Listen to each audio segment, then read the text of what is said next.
Michelle. I am Executive Director here at Minnesota Center for Book Arts, and thank you all so much for coming out today for our panel talk with our 2021 McKnight Fellows in Book Arts, Sonja Peterson and Mary Hark.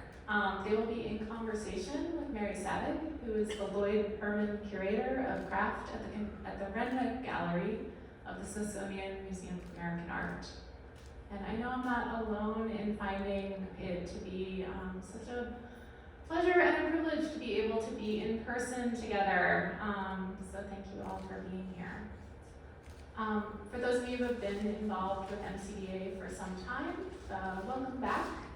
And for those of you who might be new, Minnesota Center for Book Arts is a community-based nonprofit organization dedicated to igniting creativity and community through the book arts. Through our studios, our artist programs, workshops, and educational opportunities for people of all ages, we preserve the tools and traditions of the book arts and connect contemporary audiences to the arts of the book. We believe in the limitless creative potential of this dynamic art form and envision a world in which creative expression through the book arts is accessible to all. From workshops and artist talks to exhibitions, to membership and supporting artists in our consignment program, there are many ways for you to get more involved with MCBA, and I hope that you will. I'd like to acknowledge that today's program and this transformational fellowship is made possible through the generous support of the McKnight Foundation. We're so grateful to be part of this cohort and to be able to provide this deep and impactful fellowship for mid-career book artists. Founded on the belief that Minnesota thrives when its artists thrive, the McKnight Foundation's arts and cultural programs is one of the oldest and largest of its kind in the country. Support for individual working Minnesota artists has been a cornerstone of the program since it began in 1982. The McKnight Artist Fellowship Program provides annual, unrestricted cash awards to outstanding mid-career Minnesota artists in 14 different creative disciplines. Program partner organizations administer the fellowships and structure them to respond to the unique challenges of different disciplines. Currently, the foundation contributes about $2.8 million per year to its statewide fellowships.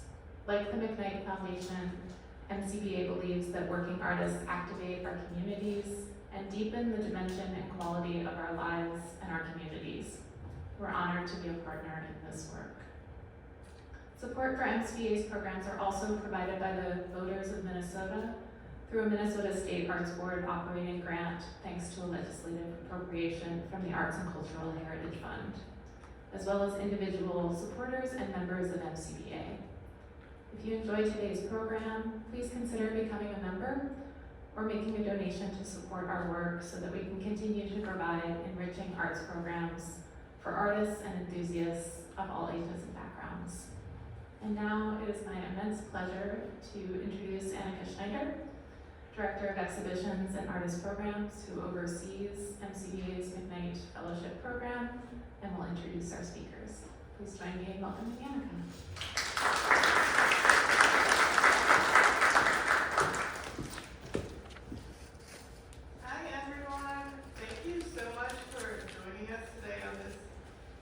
Inside today on this glorious Minnesota day. I know it is hard to be inside once the weather gets as nice. But welcome everyone to the McKnight Fellowship for Book Artists panel discussion for our 2021 Fellows. Again, my name is Annika Schneider and I use she, her pronouns.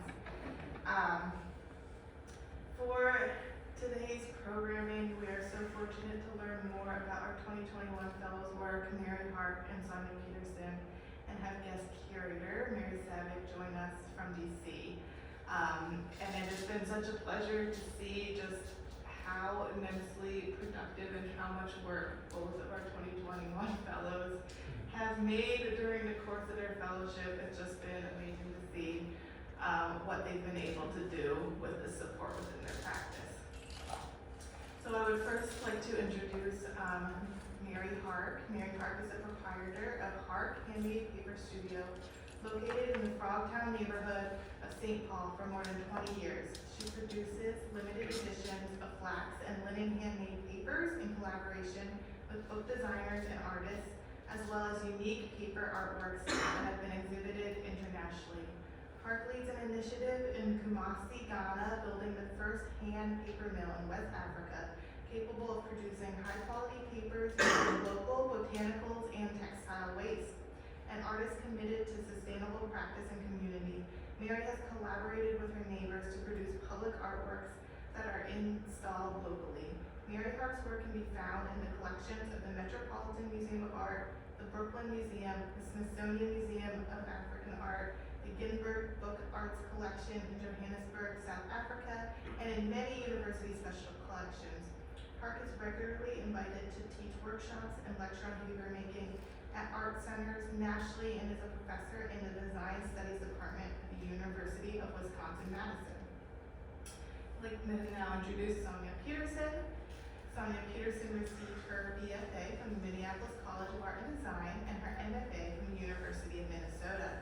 She is a recipient of Minnesota State Arts Board, Artist Initiative Grants, and a Jerome Travel Grant, and has had residencies at the Bell Museum and the American Swedish Institute. Peterson has exhibited nationally and internationally with shows at the Minneapolis Institute of Art, the Weissman Museum, the Minnesota Museum of American Art, the Walker Art Center, Purdue University, and Gallery Moyotuli in Raw, Finland. Peterson is represented by Burnett Fine Art Advisory and lives and works in Minneapolis. And we'll be hearing, I think, a little bit about our current exhibition in Winona, which everyone should go down to see. And then finally, for our guest curator, Mary Savig, who was born and raised in North Mankato, which I learned is its own separate city from Mankato, is the Lloyd Herman Curator of Craft at the Smithsonian American Art Museum's Renwick Gallery. She is curator of the Renwick Gallery's 50th anniversary exhibition, This Present Moment, Crafting a Better World, which just opened recently and will be open for a year, and co-curator of the upcoming exhibition, Subversive Skilled Sublime Fiber Art by Women in 2024. Prior to the Renwick, she was the curator of manuscripts at the Archives of American Art, where she organized numerous exhibitions and publications. She holds a PhD in American Studies from the University of Maryland, College Park.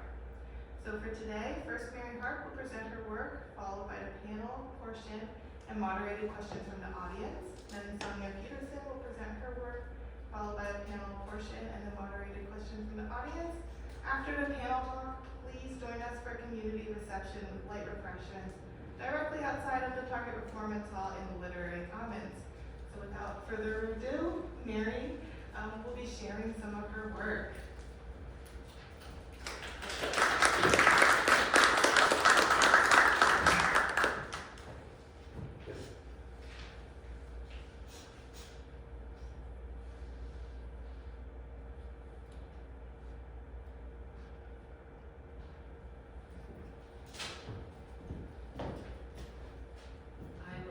Slides, but I'm going to get through them in 10 minutes. Thank you from everyone at MCBA for all the support that you've given us this year, and certainly to the McKnight Foundation for this honor of receiving such generous support, unusually generous support, which for me, coming at my particular time of life, really felt like an affirmation of a life. I'm going to I'm going to go through a whole bunch of slides and just keep my finger moving, and sometimes when I talk, it will be about the slide you see and sometimes not, but generally speaking, I wanted to share with you what has become really a multifaceted practice. I live in St. Paul in the Frogtown neighborhood, and my studio is in an attached garage, and the house that I'm in was an art space house. So I have really benefited from the lovely cultural support of the Minneapolis-St. Paul area. These are images of my studio where I produce paper for book artists such as C.B. Sherlock, who's sitting here, who has come on more than one occasion and said, do you have something that looks like this? And I try to accommodate and feel really wonderful when a book artist of her stature and others, both locally and nationally, come to my studio and are interested in the aesthetic of the kind of papers that I make, which are often used as covers or end sheets, but once in a while they're used to print on as well. Generally speaking, I make an edition of paper which would be from maybe 100 sheets to 500 sheets, and once in my life I made thousands of sheets one summer, and that was enough, that kind of work. But I do small edition work, often driven by an aesthetic that is defined by a project, and that kind of collaboration for me is something really interesting, really fun, and enriches my life tremendously to be able to think through somebody else's ideas and think through their practice and try to do something that supports the project but doesn't call out by itself, becomes part of a collaboration, as so often happens in the book arts. Here are some examples of other artists around the country who have used my papers. Emily Martin in Iowa City, Jan Owen, the really masterful calligrapher, has used my paper once in a while. I can get rid of that little arrow. And something I really love about when someone like Jan uses my paper is that the topography of the paper and the sort of painterly quality of the paper takes on a life of its own. It becomes more than substrat for print, but it really is a contributor to an aura that the book is trying, or the page or the spread is trying to produce. I've been lucky enough to be the papermaker on many winter book projects. Some of you remember when MCBA did a winter book every couple of years, and that was always an exciting, sometimes stressful, and often a moment of great pride when all was done. But those examples of collaborative work were such beautiful descriptions of what book arts can be, where all of us were in service to the text, to the idea. And there might have been a calligrapher or a typographer and a binder and a book designer and a papermaker and others, all bringing our best stuff to the table and trying to keep our personal egos in check to produce something that in the end was really unique to this institution and to our region. I also make work that hangs on the wall. I come to papermaking through the textile studio. I studied textiles and was accidentally introduced to papermaking when Tim Barrett joined the faculty at the University of Iowa. And that was a gift from the universe. And I accidentally became one of his first assistants. And it changed my life. I fell in love. I really fell in love with the process. I love finding beautiful surfaces. I'm sure I could be completely satisfied just coming up with these kind of surfaces and not having to worry about solving the problem, the puzzle of making artworks. But I do like to do that as well. This is a quite large piece. It's about 6 feet high and maybe 14 feet wide, and it hangs on an arc out from the ceiling, or out from the wall.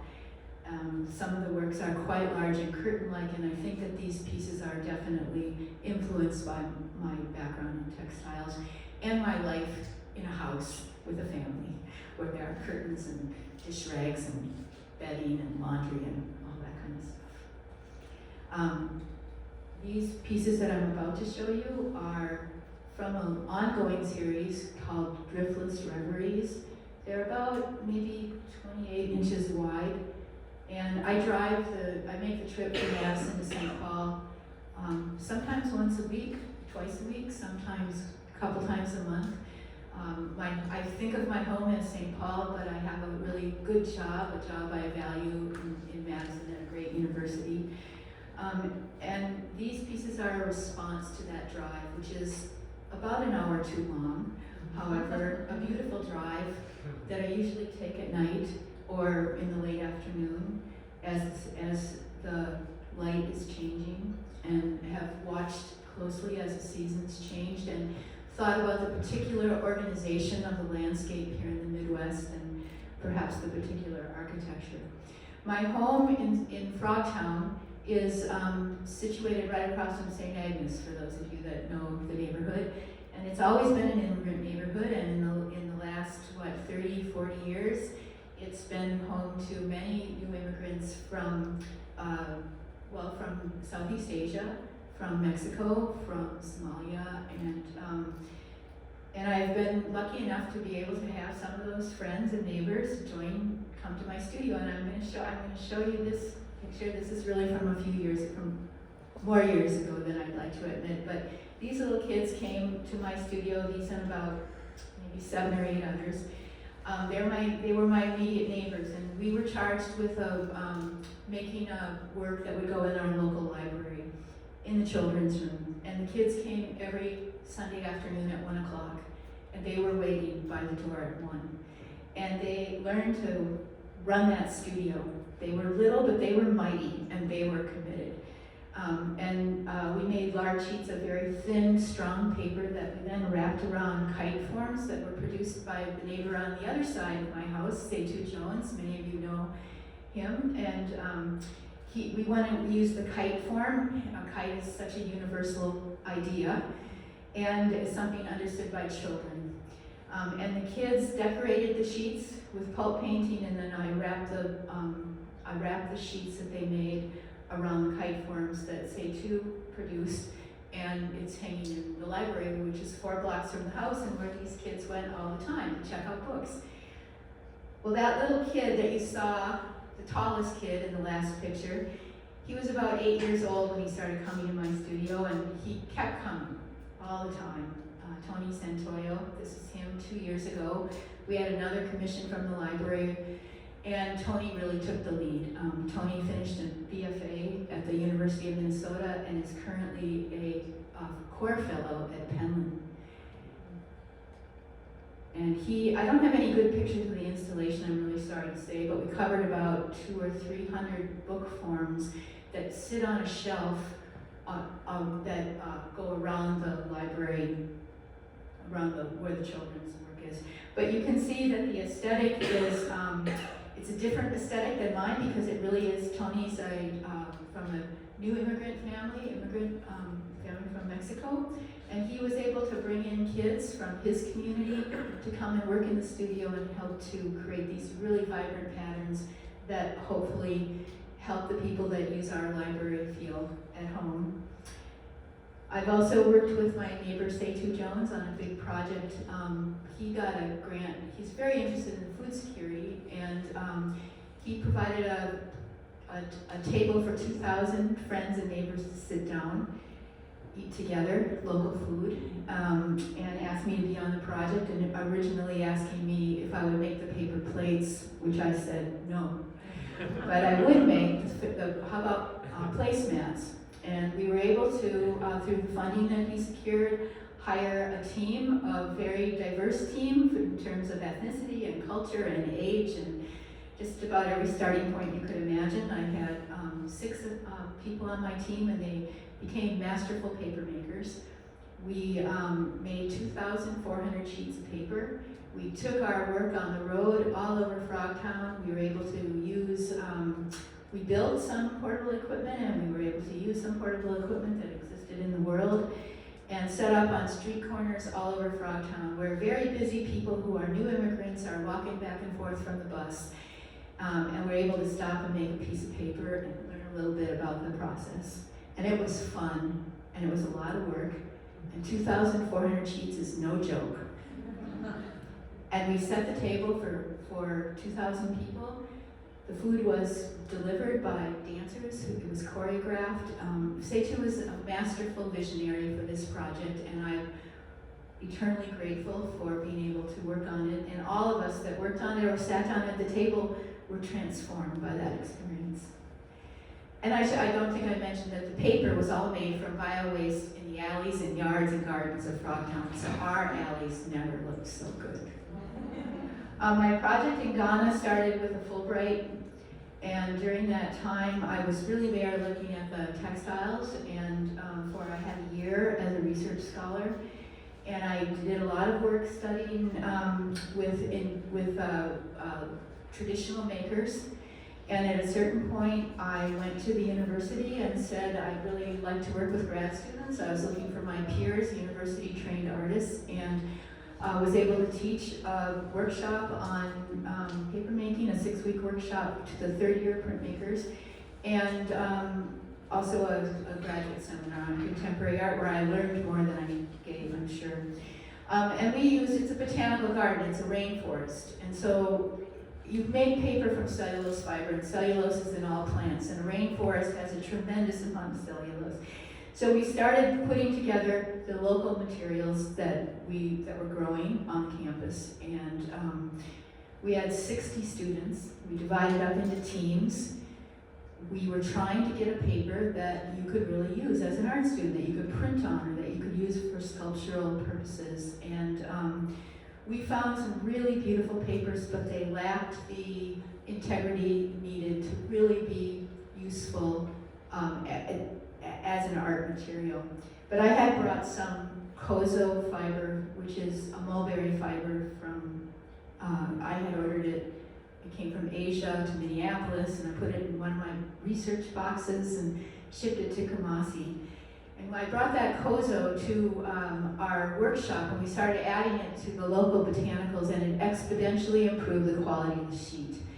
And we had tremendous buy-in on this workshop. People were really, the students loved it, the faculty loved it, and I thought, we gotta keep this going.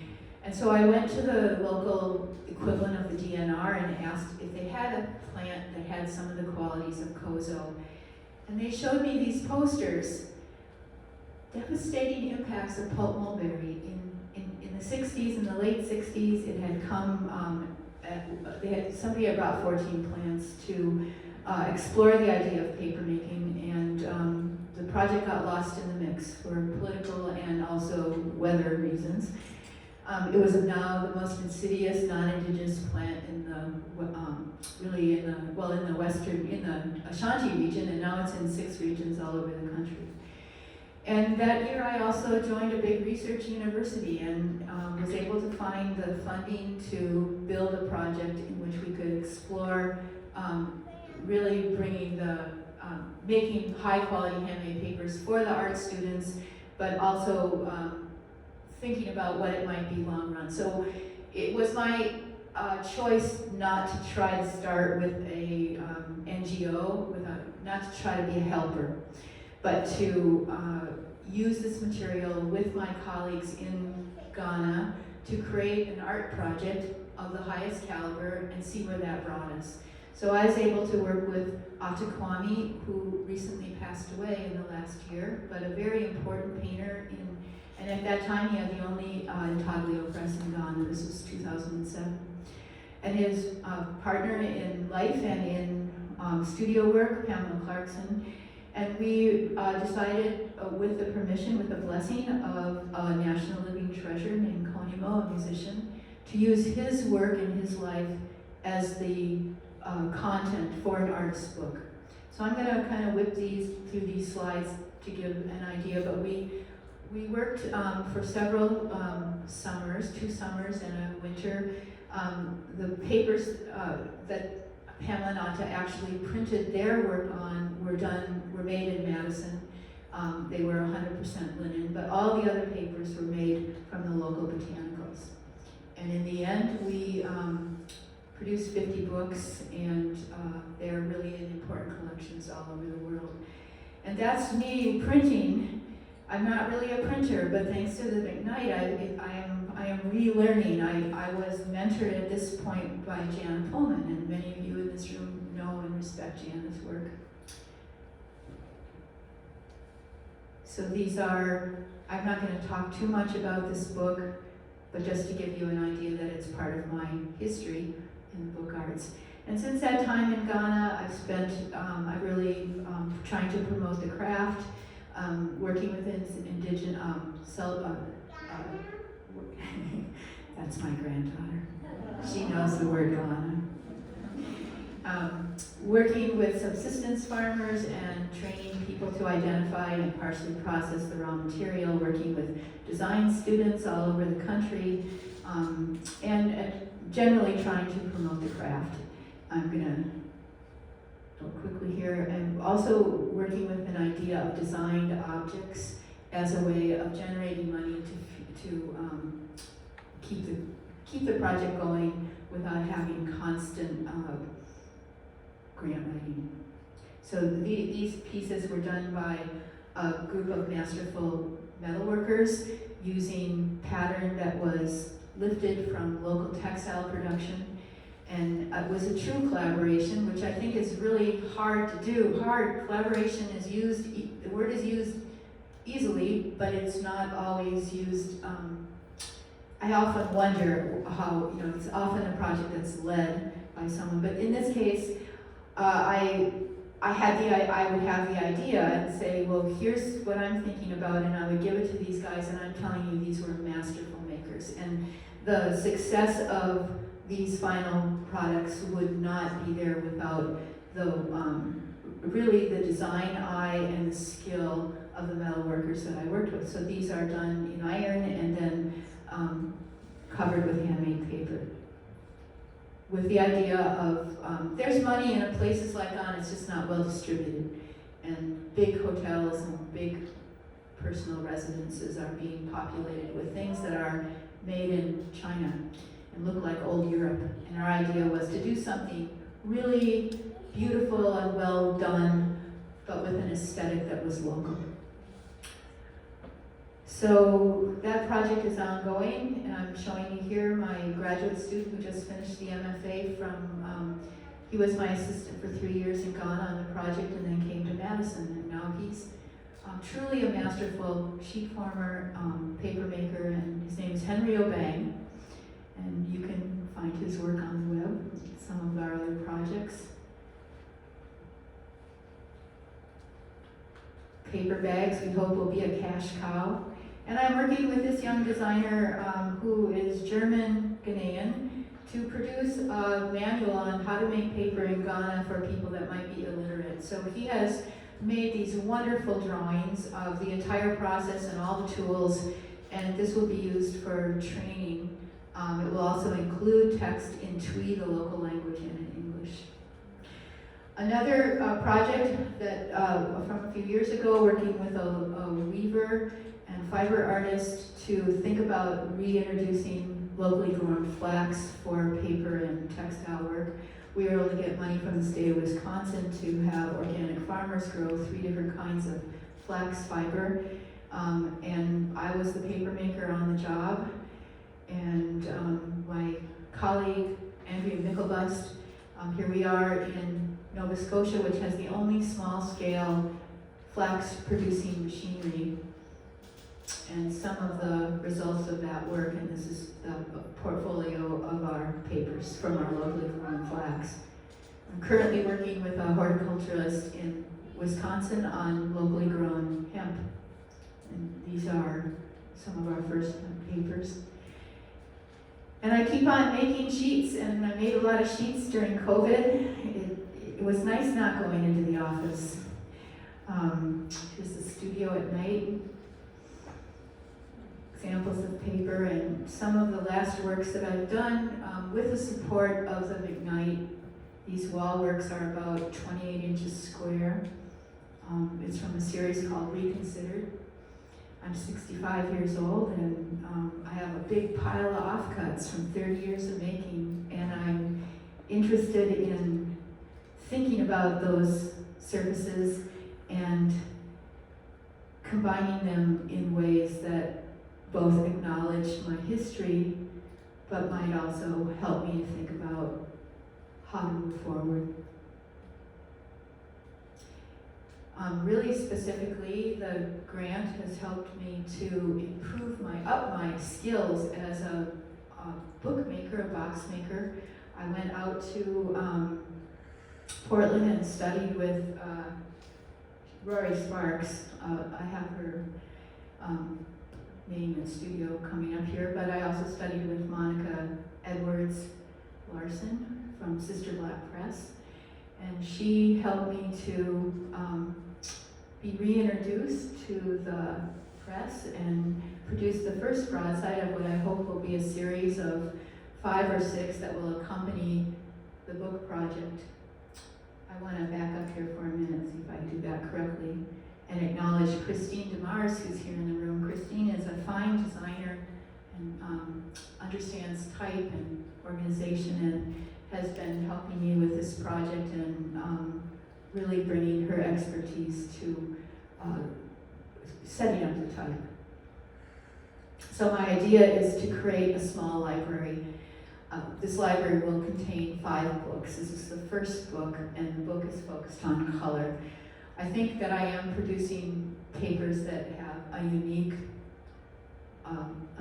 look and feel. I don't know other people that are working in exactly the same ways that I am doing, and this book is about 45 pages, and it is mostly papers that are without text. There'll be some small text in the book, but mostly perhaps like paging through, looking at the surface of these sheets as topographies or as color field paintings.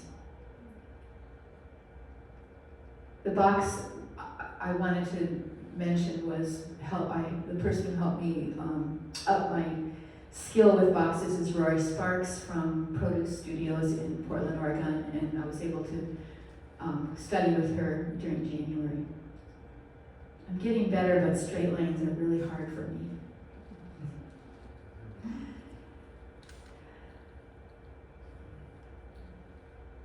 So this is coming to the end. I've just started putting together the second book, which will be on indigo. The third book will be on papers from the project in Ghana. The fourth book will be on paste papers, and the fifth book will be on batik papers. And of course, there's always room for more books in a library. But the idea is to create these 5, each in a small edition of 5, and place them at the places I studied and at the places where I've worked, and as a thank you and an acknowledgement of my life. So thank you so much. I'm going to step back.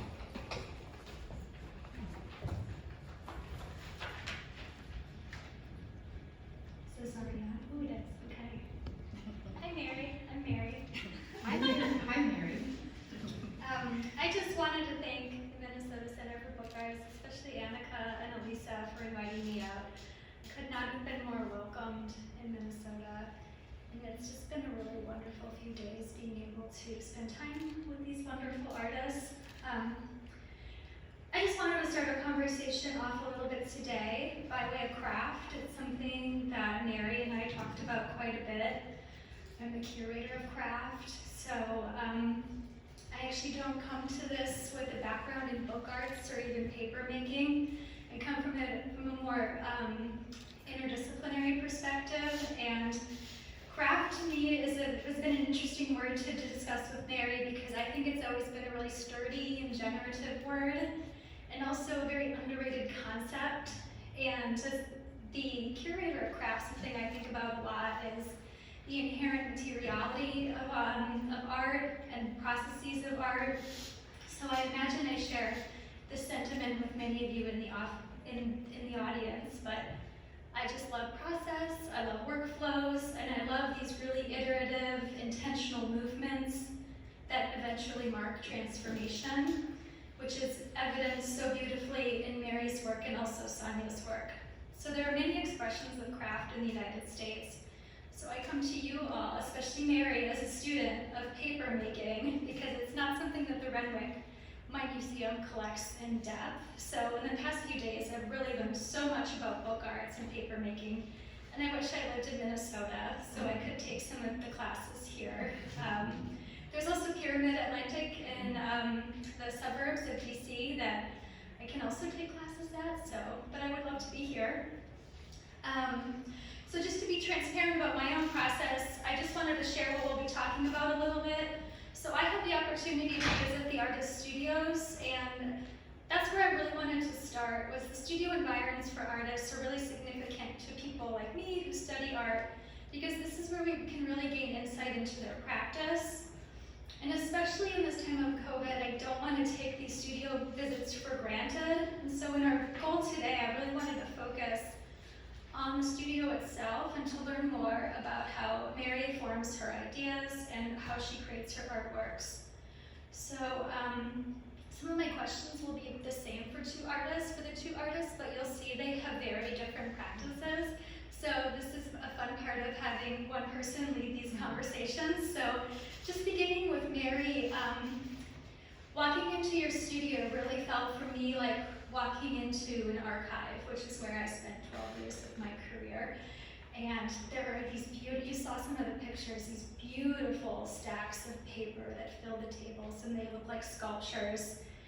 And also because they are loose pages of paper, they really evoke this really strong notion of possibility that to me feels like an archive.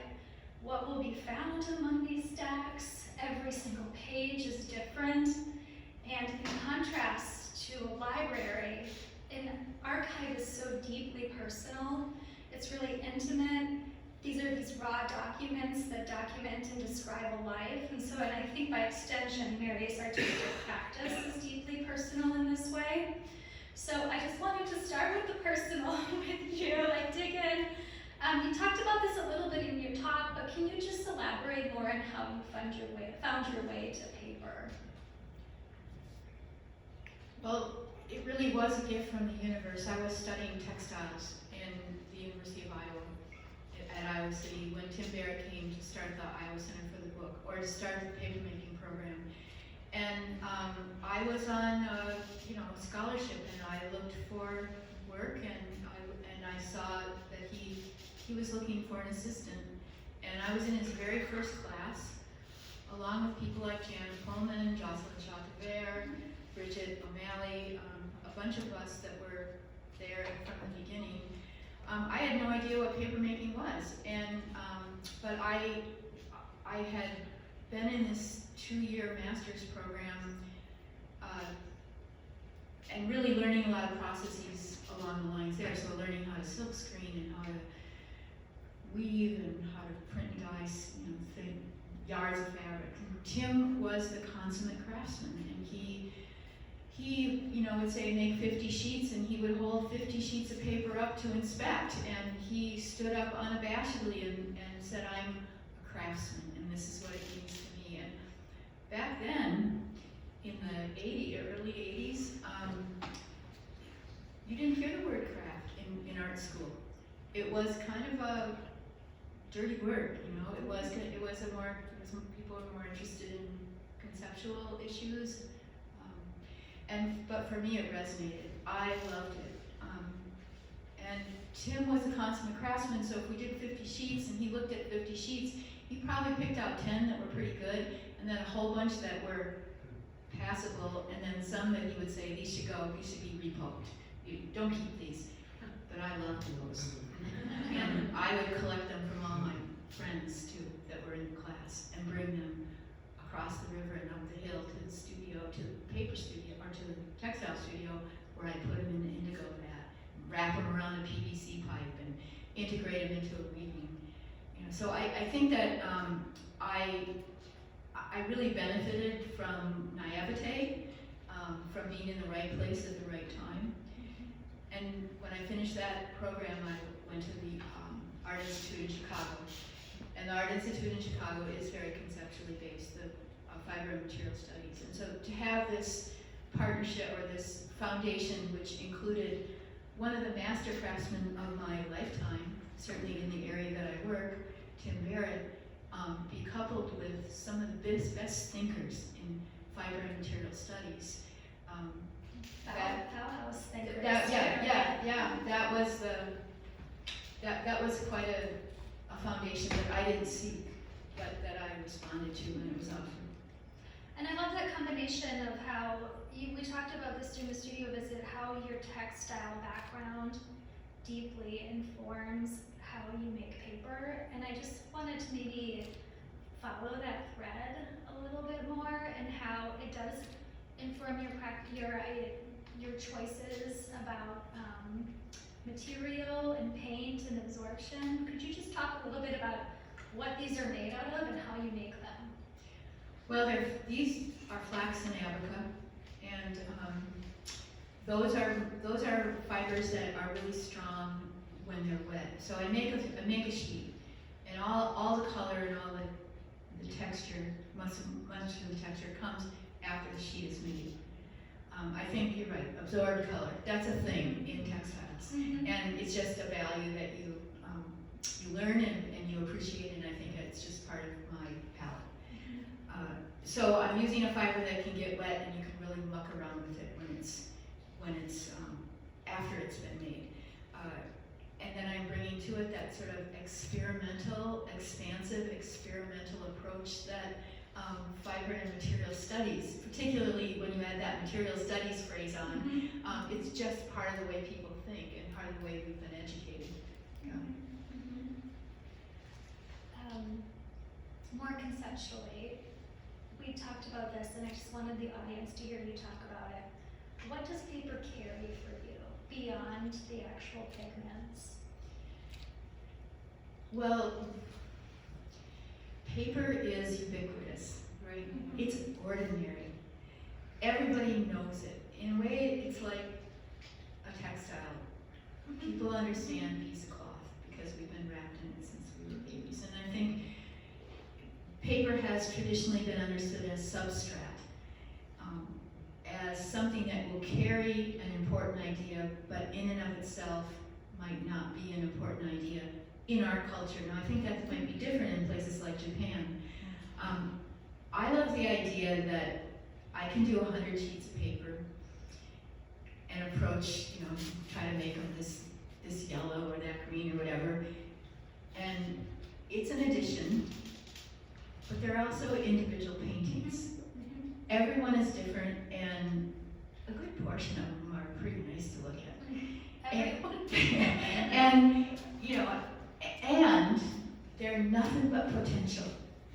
When somebody like CB comes and takes my paper and puts it on the cover of her book, so that the first thing that people understand when they think about her work is, without thinking, oh, look at that yellow paper, they think of all the resonance that surface brings to mind. So I'm collaborating and participating, and the work is being extended. What I love about these papers up here is that, and this is something that you said that really struck me, was you're letting a page be itself. Oh. The page. Yeah. The page is a metaphor, the page is an artwork, and I love just thinking of these individual works that you're creating as they're capable of holding their own as artworks. And then I also love them stacked. And again, this is my archives bias, but when you see them stacked, they also become a metaphor for your own work. And I'll tell you, I told you this yesterday or Thursday, I love a stack of paper. I know. And I don't love everything about paper making. There are certain parts of the job that are really laborious and boring or tedious. But oh my gosh, 200 sheets stacked up, so nice, or before they go into the restraint dryer and they're all curly. Yeah. Oh my God, that's enough. And it does, these are so saturated too, because of your skill and experience with the dye. They are, I think the color field painting comparison is very apt, because you can tell the saturation makes them so sumptuous, and again, they become their own thing. And one thing I like about them as their own pages are their abstractions. And that also reminds me of something you said about how making paper is also like poetry. And poetry to me is someone really trying to share the depths of an emotion with somebody, and it's still abstracted. It's this abstracted form of language, and I think your works really allude to that kind of poetry. And I think when you do something in an edition, you start to lose yourself in that activity, right? And so the self-consciousness that I might feel in making a painting, it dissipates when I'm doing 100 sheets, but still every single sheet is engaging. Like, I know if it's not good, or I think I do.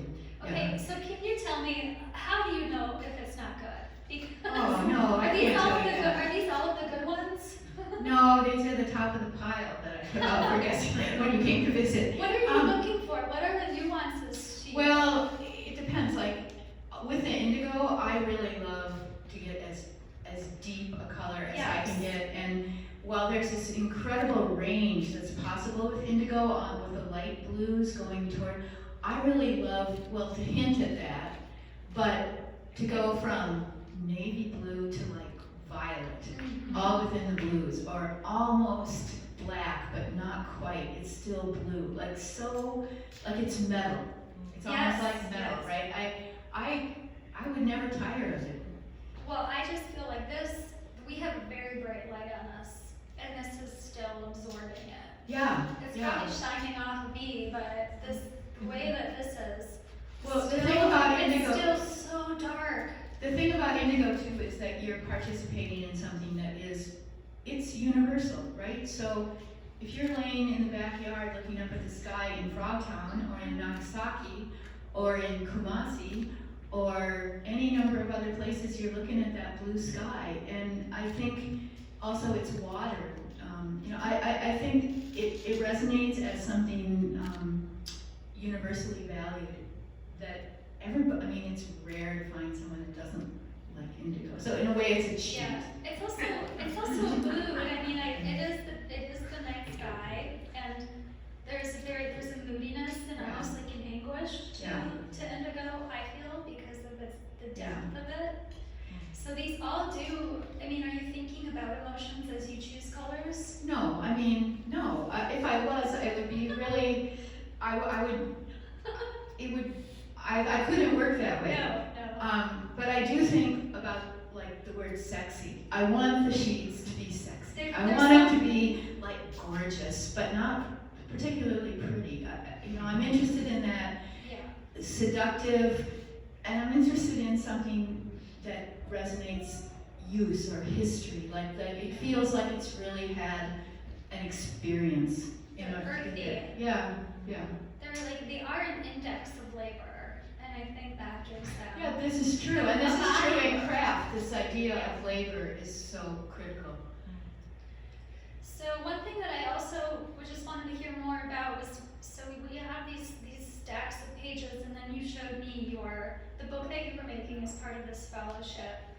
And what's fascinating about that is how then you're starting to give more of an intellectual order, I think, to your pages, because you're binding them and you are turning them into a book, which is, for me, different from an archive. And can you describe just the process and intentions with the book? Well, I think starting right off the bat, there is that self-conscious. I feel a self-consciousness that I don't when I'm making the sheets, or even when I'm making the collages, because the collages, if it doesn't work, if I come back tomorrow and I think that part looks terrible, I just cut it out, or turn it upside down or cover it up. And that activity actually leads to, when they work, it leads to the best, because but with the book, once you decide that's where the page is going to go, I don't feel like I should cut it out. I'm trying to take something that has a sense of labor and is a little bit messy and dirty in a good sense, and put it into an object which has some clean lines, right? So there's this, not tension, but there's a place for it. It feels like it fits there. So I'm finding that to be a little bit hard, because I do this and then I think, is that right? And then I'm not sure, and then I don't, and I don't usually have those kinds of worries when I'm working. I forgot what else you were asking. Well, we can then talk about your collages a little bit more, because that maybe seems like the bridge between the pages to the book.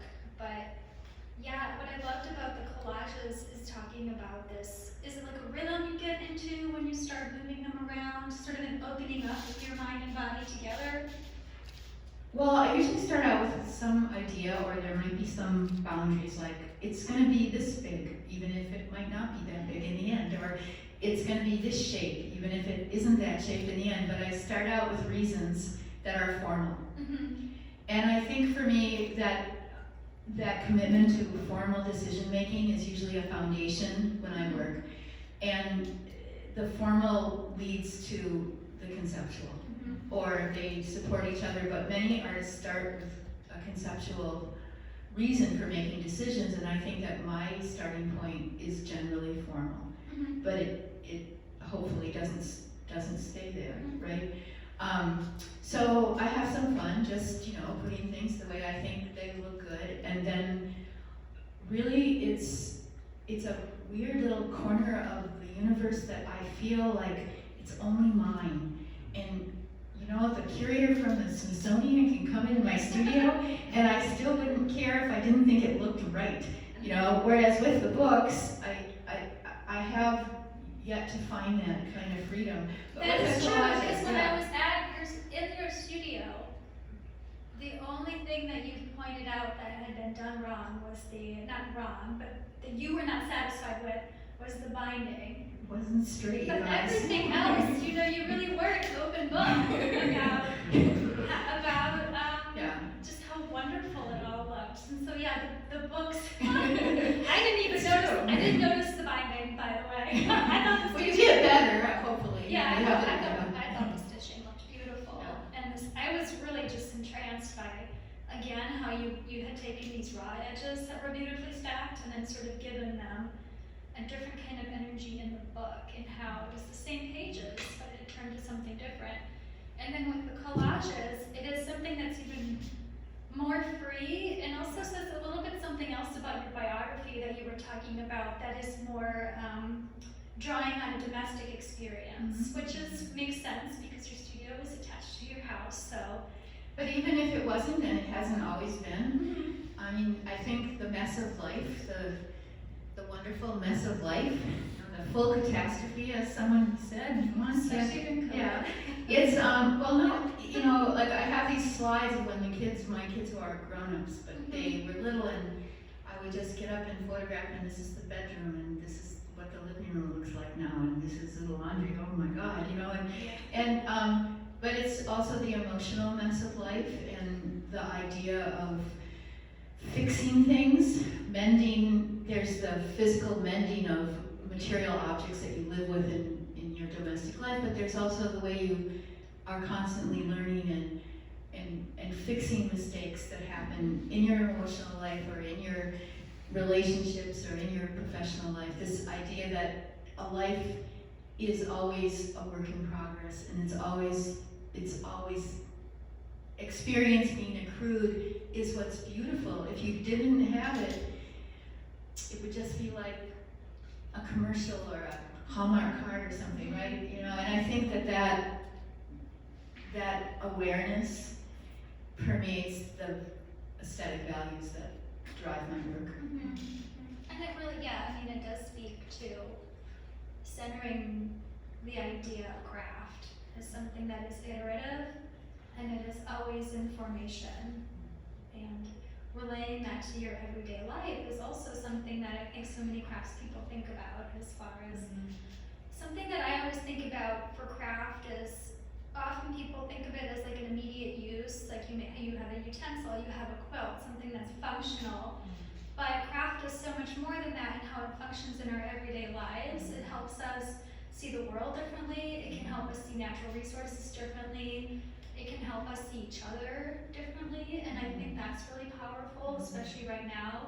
And I think your work in Ghana and also your work in Frogtown, you use these really functional objects like pages or placemats to help or to show people how to just see the world from a different perspective and then actually make the world. Or maybe rather than showing people a different perspective, my dream, my hope is that I could help to create a space where we work together.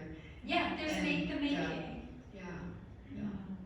And just showing the way. And I think that also relates to a little bit what we talked about in your role as an educator, and how your career has also been really intertwined with being a mother, and how the choices that you've had to make, or that people have asked you to do early in your career because you were a mother, that challenged your work, and how that experience for you, and sometimes the closed doors, are what make it possible for you to open doors and being able to show people, like, reorient people and yourself in ways that show possibility in making. And, you know, I will have to thank you for thank you. But I want to emphasize that I was given really amazing models in the teachers that I've had and the mentors that I've had. And they were generous, and they kept a high standard in their work, and they were good humans. And those models are so powerful. Yeah, and now you've been a model for some time. And I think you know how to see other people as models for just seeing a neighborhood kid as someone who's a collaborator with you.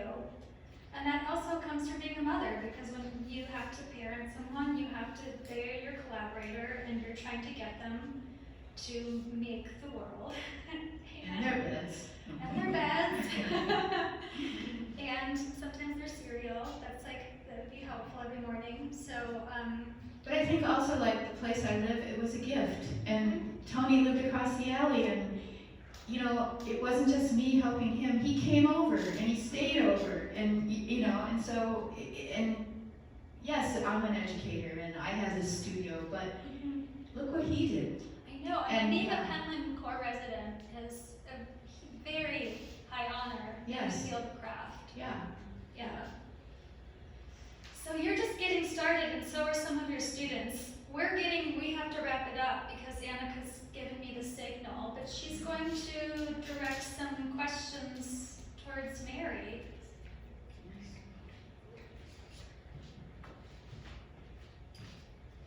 Yeah, we have time for a couple questions from the audience. So if anyone has a question, I'll come over. Thank you. This was a wonderful talk and conversation. I was going to ask Mary what your kind of workhorse fibers are. I know that you've used a ton of different fibers. It sounds like maybe it's flax and abaca. But I also wanted to ask if you've ever done work with invasives here, like if you've tried to make paper with garlic mustard or with buckthorn or... Well, I haven't, but my students in Madison really do. They do a lot of that work. We've used local mulberry that grows like a weed along fence lines in Wisconsin, and I'm sure in Minnesota too. Flax and abaca are really beautiful fibers, and they do what I want them to do, and I learned using them from when I was a student with Tim. But I've pretty much made the decision, although I do have a literal ton of it tucked away in my studio, I'm not gonna buy it anymore. You know, when I use this up, there's just so much waste material. Something like 28% of waste that goes in the dump is cotton. You know, and I've really altered my teaching to really focus on issues around sustainability, and one of those things is any material choice you make as an artist makes an impact, and to really have an awareness of that. I think the other thing that we all have to think about as paper makers is water use, and it's just not been dealt with. That we could really do a better job reusing brown water, and that's extending your question a little bit. But yeah, flax and abaca are awesome, but I think when I'm finished with what I have, I intend to use discarded materials as my primary fiber. Any other questions? Yeah, I wonder if you could just hold up a couple of sheets. Obviously, everyone knows what indigo looks like, but we didn't get to see that gradation of colors. And just point out a couple of your workhorse colors. Oh, well,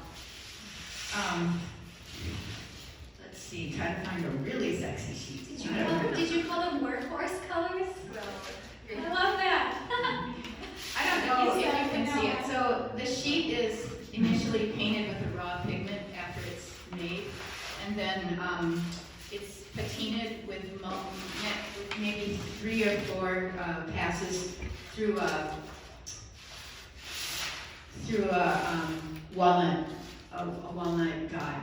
So the This is awkward because I feel like I'm in the middle of a light. I'm blinded by the light and I don't know what you can see, but we'll put the papers out or We'll find them a out place. afterwards, Yeah, yeah. this one looks golden in the light. It's really, it looks more, yeah. It's Well, beautiful. what happens is the pigments, as they go through the, Ooh, look at this one. thank you. Yeah. This one, I don't know if you can see the speckling from there, but is that what, is it? Yeah, because I collect the walnuts from walnut trees that are around, and there's residual material that gets stuck. The colors separate. The patina is uneven as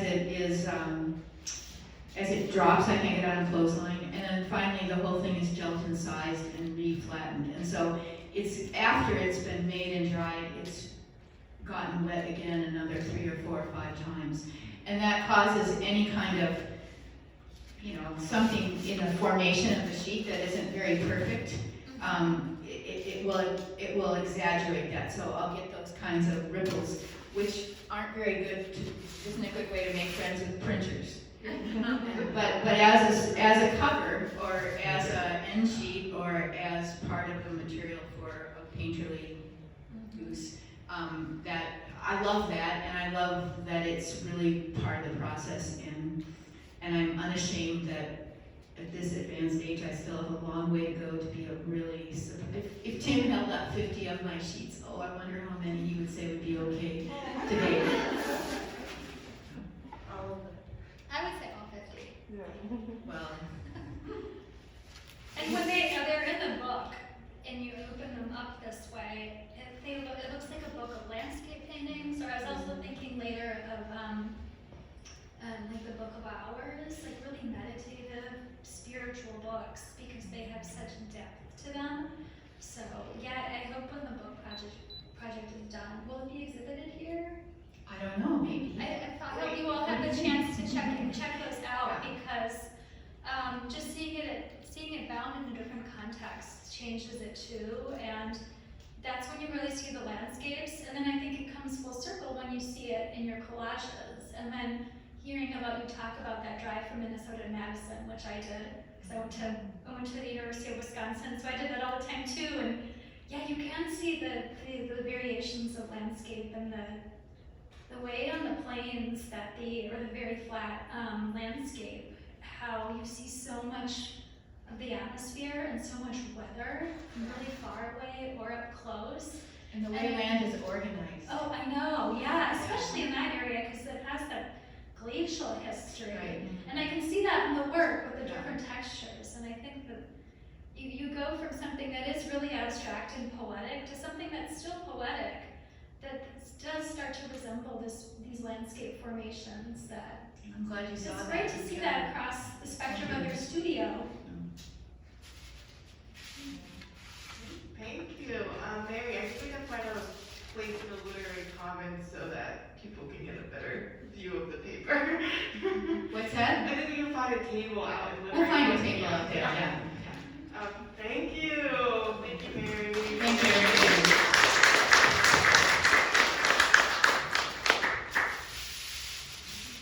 Next, Sonja will be presenting some of her work in the slides.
be patient. Thank you so much for getting that going. I must say, very, very tough act to follow and just wonderful. I'm astounded. Thank you so much for sharing all that. Also, on that note, I wanted to thank the McKnight Foundation and, of course, the Minnesota Center for Book Arts for this amazing opportunity. Also, specifically, Erica Schneider for all your help and work. And Lisa, thank you, Lisa Wilshel, for your support, and as well as the rest of the staff, Molly down in the studios, and I'm going to get to know the rest of the staff more over the coming year. Also, we also had a wonderful visit with May Castleberry earlier, and also I would like to thank Tori Aaron for early on when I was applying for this, and also the panelists of last year, Islam Ali, J. Jennifer Rossman, and Clarissa Sly, and my husband Jay for your support. And thank you all for coming. Thank you all for coming today. So, I just want to do a brief overview of my work through a visual statement. And I create large hand-cut stories out of paper that are often suspended in space to create a contained environment through which the viewer can walk. Multiple vignettes or chapters throughout a single piece heighten my objective of drawing the viewer into the details after the initial gaze of the whole narrative. The slow process of cutting stories into visual networks is an action that fulfills a need to re-examine and unravel histories of an endless matrix of power structures and systems in today's world and retell stories of their making. Let's take this off. My main focus is of the environment and where we fit in it. The work's structural integrity is at times reliant on its interconnectivity. If elements disconnect, the entire system is in threat of collapsing.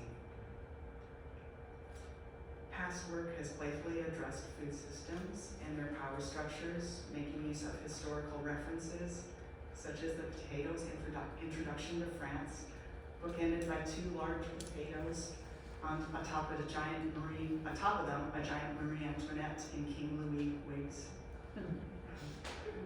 And you can see the scale of these works, which I haven't been mentioning. Generally, the paper width on the smaller end is 50 inches by, if you look at this, it would be about 100 inches. And then the background is varied. I create a separate background every time that the work is installed. Sometimes I'm focusing on the spread of flora and fauna to non-native soils. Here you see the potato plant being stolen by what were peasants in the top right hand, or the top corner from the Garden of Versailles that's guarded by soldiers after its introduction to the king and queen, initially as an exotic new plant from the New Americas. For instance, I'll be revisiting vignettes of Johnny Appleseed's life, of the planting of wildling apple trees westward in the young United States expansion of to pave colonial expansion. Here again, vignettes. Johnny Appleseed's father was a Minuteman under George Washington during the Revolution. He was also in Pittsburgh during the Whiskey Rebellion, so that's just one vignette within a larger piece. You can see some poor soul being tarred and feathered. I also explore man's intervention in the movement and evolution of nature with the imagery of the natural world being rewoven faster than evolution's loom. As plants were replanted and shipped as part of the spice trade, and farms grew exotic new crops in non-native soils, trade and migration connect many completely different flora and fauna to distant places. So here you can see some shifts in my work to a smaller scale. I wanted to explore the smaller pieces to work or partner with the larger suspended works. More recently, I've done this by creating books or boxes that contain multiples that can then be pulled from them to a defined space for display. This is one example. It's a pelt box it's currently on display down in Winona at the Minnesota Marine Art Museum. And this is from a group of works that focused on the history of the Hudson Bay Company and the fur trade. The black cutout is reminiscent of the Hudson Bay Company logo. And below it is a beaver tail with tears streaming down it to a birch bark canoe of fur traders. And in the middle, you'll see the top hat that was very much sought after at this time. It's the beaver skin top hat, which almost it created an endangerment to the beavers in our area. Again, I am exploring the sculptural box to operate both as a container for a collection or its own sculptural element within an installation. The box can be suspended with the interior pelts set below, or beside. I wanted to create the look of animal pelts being hung out to dry. They were stored in the matching box that opens with a hinge on the nose. The box was created from the pattern of an original hand-cut paper and then brought to a laser cutter to be cut out of wood. As I said, the box keys came from a larger narrative and they support each other as a whole. Here is a large work entitled Lost Welcome. It is a paper narrative about two historical characters of U.S. history, the bison and the passenger pigeon, which is now extinct. I think of it as a story of America, one of abundance and one of loss. This tells the story of how the bison was nearly hunted to extinction, as you see a gunman atop old trains shooting the bison. And over to the other side of the larger papercut, the passenger pigeon is roosting in the now near extinct American chestnut trees. There were once so many passenger pigeons that they could blacken the entire sky. I pulled from a larger piece to create an emblematic box. I made a bison head to store collections of smaller bison skulls.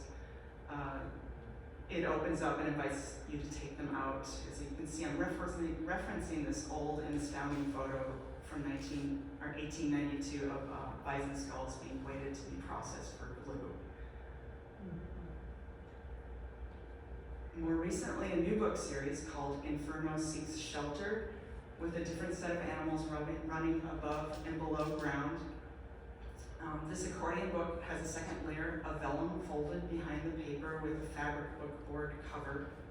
The vellum allows it to be backlit when it's set up to give a stage-like presence and more possibilities for shadows to be projected in different ways. Again, it is partnered with a larger piece, so this is the larger piece that is again about, in this case, 50 inches tall. Like, they're kind of all similar sizes, almost 100 inches wide, displaying animals running from fires and storms to a tree shelter.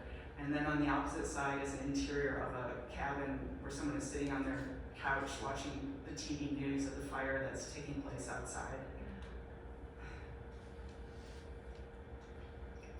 The last set I wanted to share is another box inspired by larger paper cuts to tell the story of different islands that were inhabited by nesting birds that were threatened by invasive arrivals, oftentimes by ships with rats, and it could be cats or brown snakes swimming to shore that would invade the bird's nest, or raid the bird's nest. I'm focusing on islands as they are where the concentration of biodiversity and species extinction are both the greatest. I wanted, again, to make something to operate as a container for an installation and as its own sculptural element within the installation.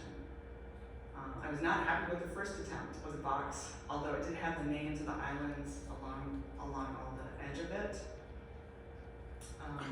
This is where I got to. I reworked it with a purple clamshell box with the etched image inside, and then the set of islands that are separated by sheets of vellum. I'm interested in sharing curation with the viewer and playing with the idea of an art kit. I have this piece with me on the table that I'll share today. I have recently been revisiting screen printing here at MCBA. It's been a wonderful experience to be down in the shops a very welcoming crew here. It's been a wonderful resource. I haven't printed for a long time. This is a print that's from a larger piece again that's now on display down in Winona at the Minnesota Marine Art Museum. And it shows a laced hand. It's weaponizing or casting a wave. This is the larger piece that it's from. It's hard to see the details, but on the right, you'll see a figure of the hand with the laced collar as well. And then I'm just going to share a couple installation shots of the show that I just installed this last month down in Winona. Not completely installed in these shots, but you get an idea of what it looks like. And I want to thank you all for being here today, and thank you, Mary Savig, for coming to town.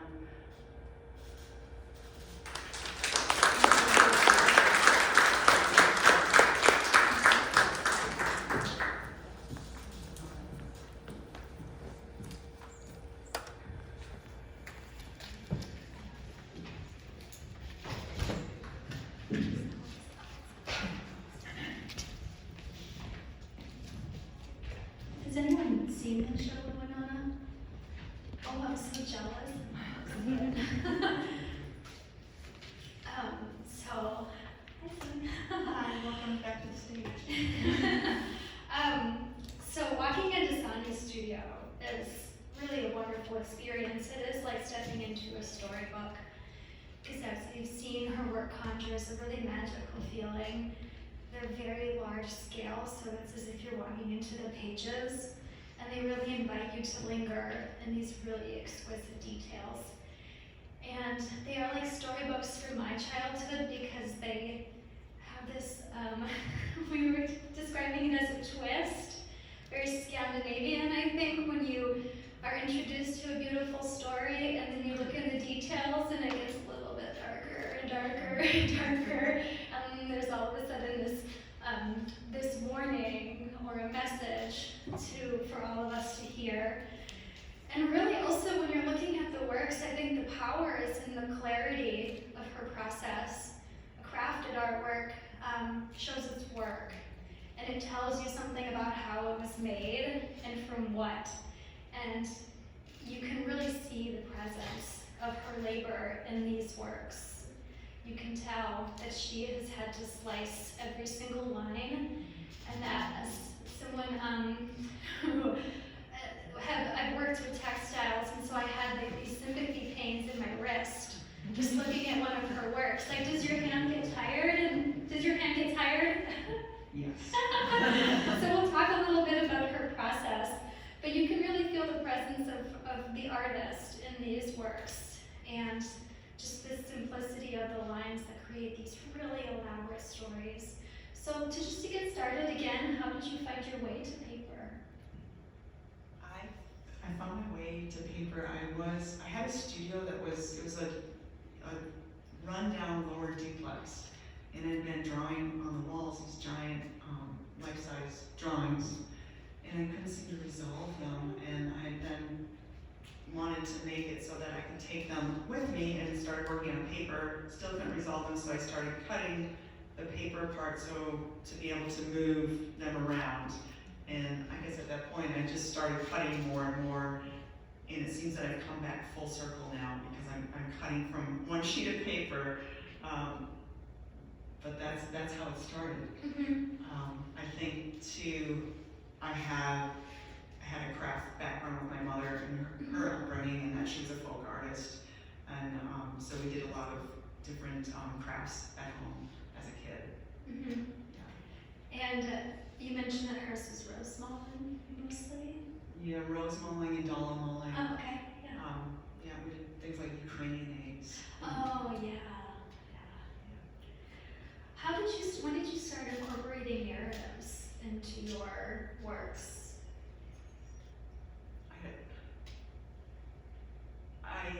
I think as far as with the paper cuts, I think I pull a lot from different books that I read, and I had been making work is suffering from cancer, and we were trying to think of different ways to treat it. And either go with chemo that poisons the body and the disease, or use something like Gerson therapy, which is like a super booster to the immune system. And at that point, I started making this work, bodily work of interior and external imagery, and I started thinking of the body as a garden. And then I started reading a lot of Michael Pollan books, and at that point I started getting really interested in the history of food and how it affected us. And then I started creating these narratives from food. And how do you begin to organize? You relate through representation these really complex ideas about food systems, food ways, and power. And how do you even begin to conceptualize that across 2 dimensions? Do you start with like drawings, or do you just go big? I just go big. I just go big. I can't believe she told me that. I can't believe it.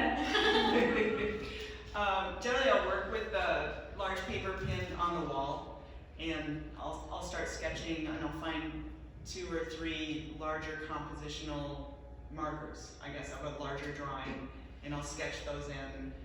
And at that point, then I start doing more research to figure out what's going to fill in the different spaces in between. So I'll create it, and that's where I get to smaller vignettes within the work. And your works are narrative and have these very whimsical patterns that remind me of lace work. And they really spark this idea of curiosity. And because for me, they are very feminine and whimsical, they offer a soft landing into a very difficult subject, sometimes a really traumatic retelling or a traumatic narrative. So I think your approach really upends how history is presented and how history is told. So could you just back up a little bit and just talk, since you showed the story of the potato, could you just show us tell us from your perspective how the potato, what happens when we see history from the perspective of the humble potato? What do we learn? As far as that piece goes, it was the introduction to France. And present day, I don't think of the potato as a specifically, elevated food, even though my husband would disagree that potato is absolutely his favorite food, but I don't think of it it's not one that I would think of as a high cuisine item. So I thought it was interesting to kind of use the frumpy potato and elevate it with something as ornate and pompous as that time in French history.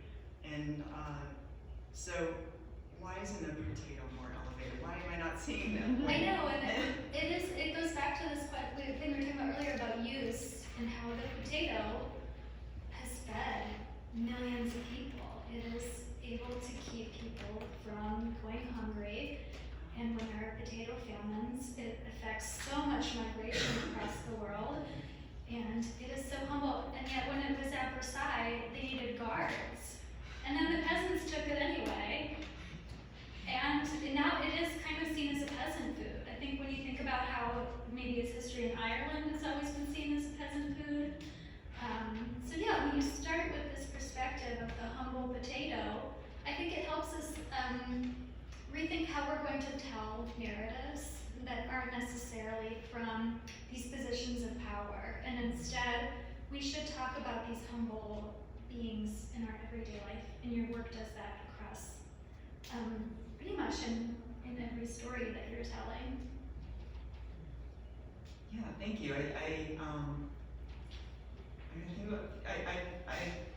It's interesting that Marie Antoinette took the flowers of the plant and started putting them in her wig, and the royal court followed suit.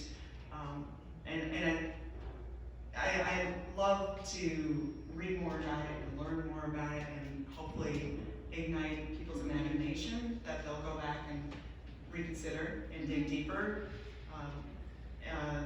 and learn about how it came from the Andes and how many different types of potatoes there are, or Russell Burbank and his renovation after the blight.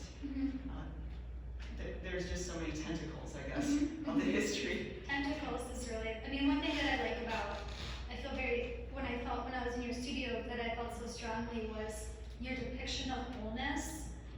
And I think that's really profound during these times when we are all so fragmented. It's really powerful when you were showing the wildfires, how the person is sitting in a fire watching it on TV, and there is this sense of disconnect and divisiveness that just runs so deeply in our society and our culture right now. We often feel like we are really disconnected, and your work is saying we are not. We are intertwined with everything, and maybe we have to like turn off our TVs and like wake up.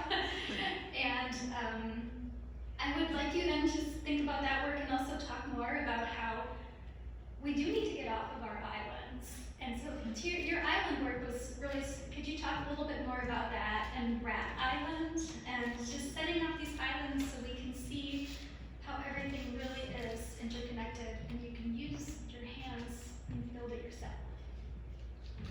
Yeah, I got to this, I'm fascinated with this idea of the island as I started making more work about ecosystems and thinking about human nature and movement intentionally and unintentionally, reading more about ships, ballast waters being dumped into other waters and the arrival of different invasive species, and just, as I said in the slideshow, the evolution unable to keep up with our trade and our reweaving of the world so quickly. Yeah, I had read this great book called Rat Island, which we were talking about, which again is all about different islands where rats or brown snakes had come and decimated bird nests. So I've made a lot of artwork that has a lot of different extinct birds in it, and it's all about eradicating different islands to try to bring it back to its natural state. And I just thought it was ironic that we need to preserve these islands, to protect these islands by keeping ourselves away from them. Like it's this full circle of a metaphor for an island that is an island. So I did start making these large sculptural pieces like you'll see in here. And I've also translated these to a larger scale as well. But generally, anytime that I work in a larger scale, it's all coming from a small hand-cut paper image.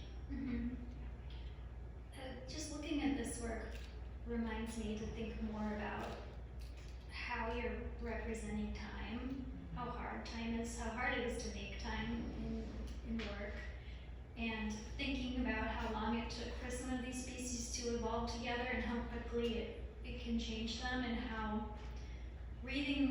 opening this book and seeing it in 3 dimensions reminds me to think really long term and how we can serve the future in the next 1,000 years to be able to restore. I don't know if we can just restore our ecosystems. I don't know if it's possible at this point, but to be able to restore something that allows us to at least have future generations.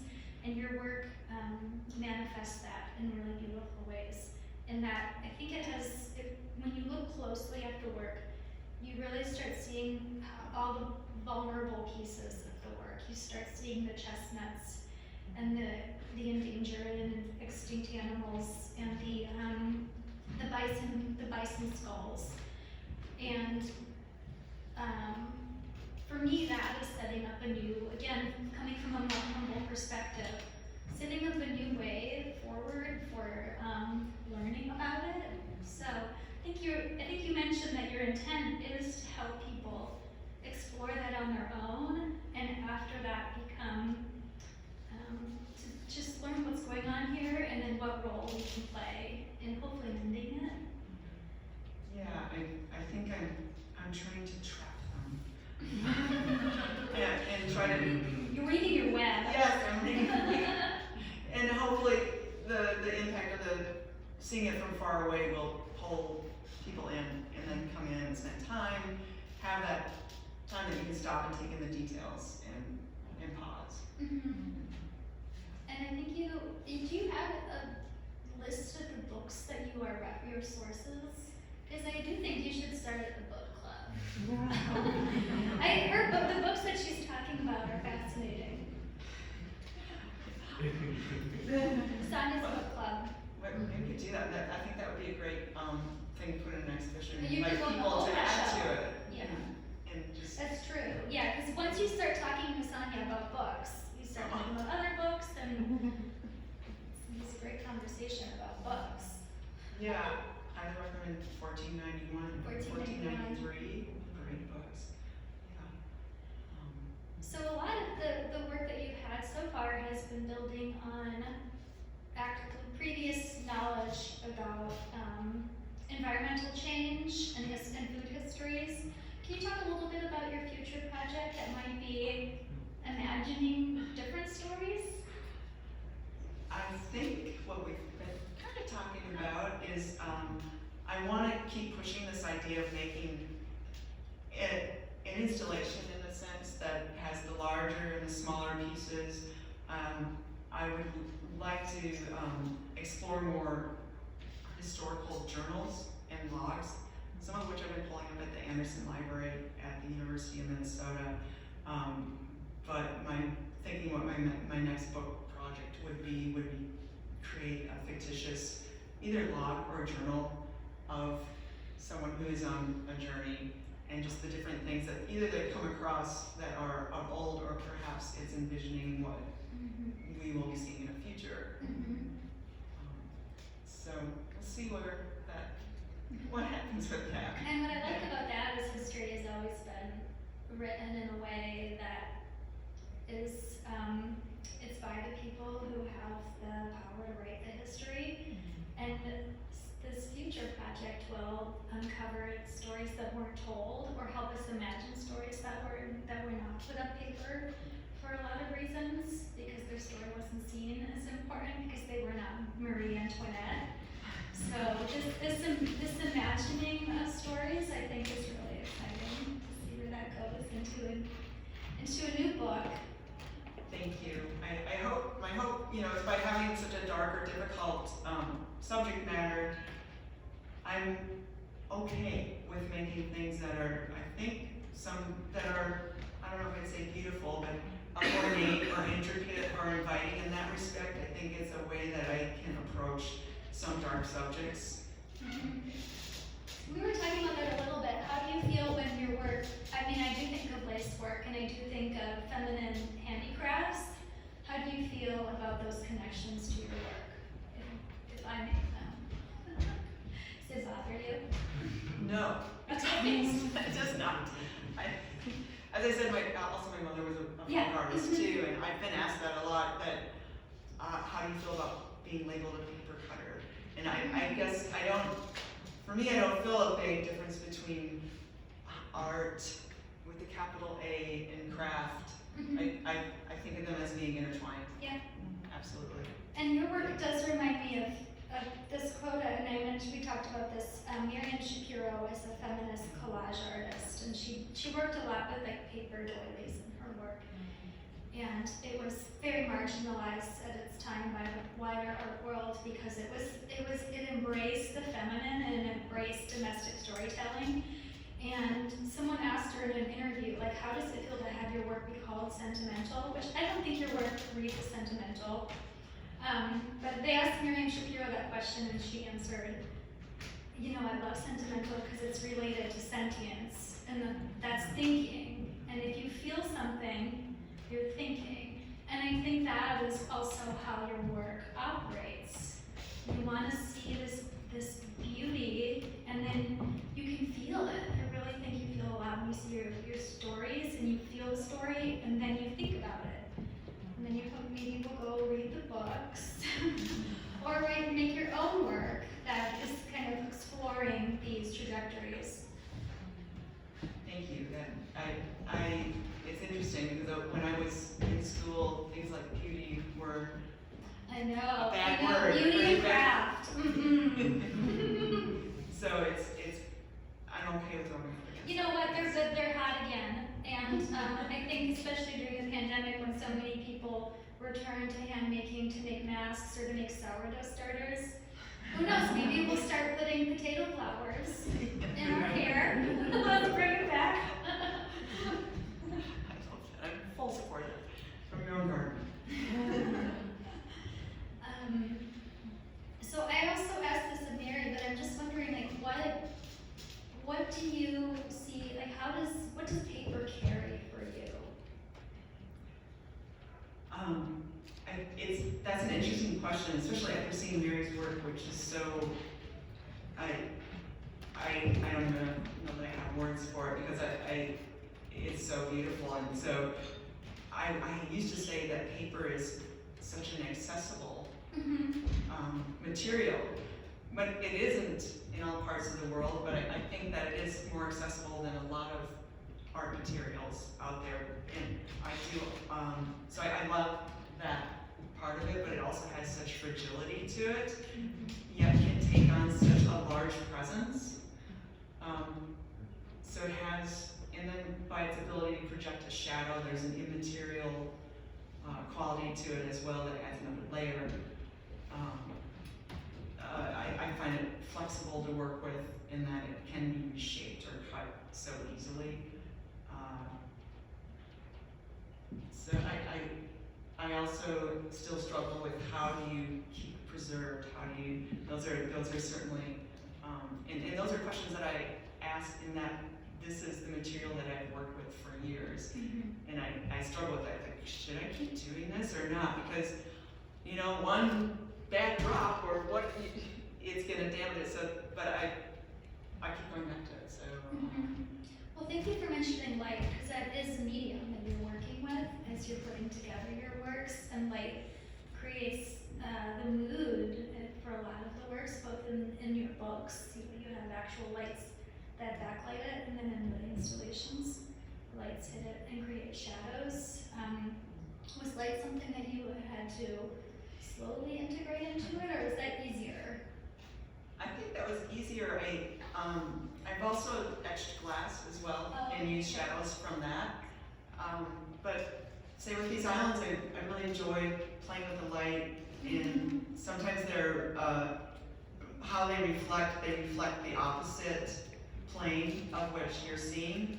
So I would also pair this with cityscapes and natural elements, so that you would be seeing the natural landscape and then seeing a shadow behind it that was the cityscape.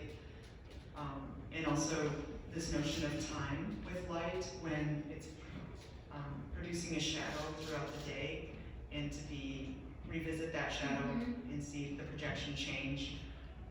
I love that. You know, when you look through a pane of glass through the day and you can see the trees move across the wall, I can see that in your work. I love that. The measure of time is so nuanced in your work. Were you standing up, Annika?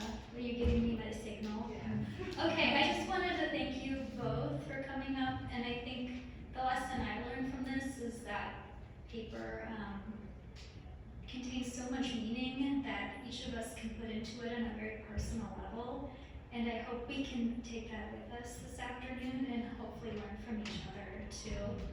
Really, both of these artists really help us imagine different views of the environment and of paper, and I hope that helps us make a better world together. Thank you.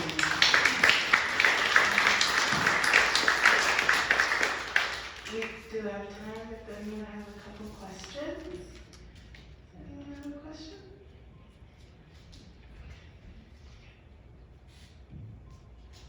This seems so obvious, but where do you get your large paper from? Oh, I have a microphone. Is this still on? There. There. That is a strange question, being an MCBA, that this is asked. But actually, I get it from the internet. I order it online. I used to get it from Dan Smith, and they stopped carrying it, so I've been ordering large rolls of Reeves BFK from different art stores. Or Is it- Stonehenge. Is it like commercial paper that goes in a web press, so it's large, you know, like? It's rolls, yeah, rolls? commercial rolls. Yeah. So in another life, it might be magazines being printed on it or something like that? Or no, it's art? No, it's archival, I believe it's 100% cotton. And it comes in large and rolls? Yeah, the largest roll I could get is 50 inches wide. I'm sure there's ways probably to get larger rolls, but I don't have those connections. So if you find it, let me know. I didn't know they sold reuse canoles, so. Yeah. Thank you, that was amazing. And I'm curious about, like, is that my mic? I know that you have so many, like, technical capacities, technological, ways of making, like the laser that you can use, but you choose to do, like, 50-inch by 100-inch pieces by hand cutting. And, like, that is labor, like, every piece represents so much labor. And I'm curious for you, like, what is important about the hand or the labor or that particular part of the process? And just a side question, when you do a 50-inch by 100-inch piece, how many X-Acto blades do you procure? Exacto blades. Yeah. I buy the boxes by 100. I don't go through a full box, but I go through a lot of them. And then as far as like, why do I keep making these ones? Because I do have some technical chops. I do have a laser cutter. I don't think it just wouldn't be the same thing. I wouldn't be able to come up with the story or the time or the mark. It wouldn't have that personal, I think there's a personal quality to my work, definitely. And I couldn't get there, I can't get there I have an iPad too that I draw on, but it is missing that quality to it. And it also gives me an excuse to have the time to sit there and be with the work. And I don't think those ideas would happen unless I was sitting in front of that piece of paper that long staring at it. Thanks. Any other questions? You work from a sketch or just look at the paper and set it free? I generally start drawing right on top of the large paper, yeah, and then in the end they're flipped over, so they're backwards. So that's always an interesting moment. Are you aware of and thinking of like a weaving and how if you don't have the proportions correct, like the warps can just break, you know, if you don't, if you do like an open weave or something. Is the paper strong enough to hold it, or do you need to like plan in advance where there are the stronger pieces? Otherwise, have you ever experienced it just crashing or splitting? I have not yet. Okay, so it's like intuitive probably. It's intuitive. The balance, yeah. Absolutely, Okay. yeah. Any other questions? And just on that note, you said you work vertically on a wall? Yes, because they're so large, I have to be able to step back and look at them. So I'm working really close when I'm cutting and then stepping back to figure out the composition. Impressive, amazing. Any last questions? Okay, well, I just want to thank Mary and Sonja again. It was so wonderful seeing both of your work and studios and having Mary here. Mary was such a delight to have as a visitor. And you will be able to see work from both the 2021 Fellows and 2020 Fellows in the exhibition here in our main gallery, January 2023. And I welcome you all to join us outside the performance hall for some refreshments and conversation with our fellows and guest curators. Thank you all so much.